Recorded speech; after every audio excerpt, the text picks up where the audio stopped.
August এদেশের ছাত্র শ্রমিক জনতা বাংলাদেশকে আবার নতুন করে তারা বাকশাল ২ এর শৃঙ্খল থেকে মুক্ত করেছে।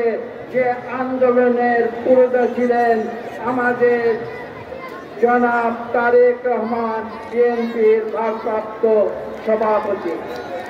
তার নির্দেশে দীর্ঘ ১ দশক ধরে বিএনপি কোটি কোটি কর্মী এবং নেতা এদেশে রাজপথে এসেছে, স্বৈরাচারের মোকাবেলা করেছে, জীবন দিয়েছে, রক্ত দিয়েছে, জেল খেটেছে, মামলা কেটেছে এবং তারপর বাংলাদেশের মানুষ মুক্ত হয়েছে।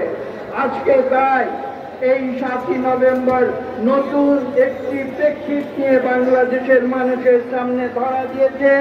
আজকে বাংলাদেশে আমরা বিএনপির নেতৃত্বে ইনশাআল্লাহ পুনরায় গণতন্ত্র ফিরিয়ে আনবো। সকলকে ধন্যবাদ।